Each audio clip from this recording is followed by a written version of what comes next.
We're not living at the end of an ice age. We're living in a pause. That pause is called an interglacial period. It's a warm stretch in a much longer cold pattern. Earth cycles through ice ages about every 100,000 years. The reason? It's not random. It's orbital. The planet's path around the sun changes over time.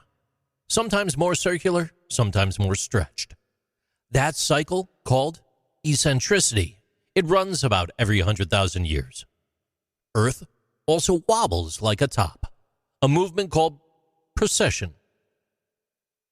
And the tilt of the axis changes slowly, shifting between about 22.1 and 24.5 degrees over 41,000 years. Right now, the tilt is about 23.4 and slowly decreasing.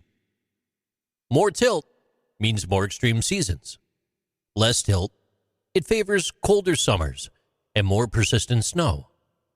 When you combine all three orbital shifts, you get the timing behind glaciation. This idea was mapped out a century ago by Serbian scientist Milutin Milankovic. He showed how sunlight patterns over thousands of years line up with ice age cycles in the geological record. But orbit and tilt aren't the only variables. The sun itself is not perfectly steady. Every 11 years or so it pulses in energy output, and over centuries it can quiet down. Between 1645 and 1715, solar activity dropped sharply during what's now called the Maunder Minimum.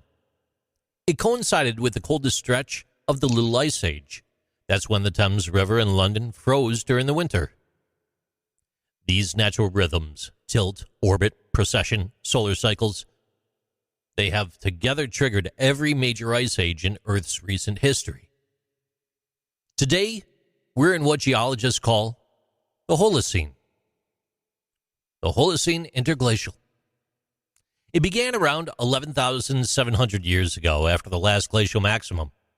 Back then, the Laurentide ice sheet covered most of Canada and much of the northern United States. That ice was over 2 miles or 3.2 kilometers thick. Sea levels were about 400 feet or 122 meters lower. And the Bering Land Bridge connected Siberia to Alaska. When the ice melted, the planet changed. Forests pushed north, lakes filled, shorelines redrew, and the climate leveled out, long enough for people to settle, plant crops, and build permanent life. That warm stretch gave a rise to calendars, farming, and cities. But it is not guaranteed to last.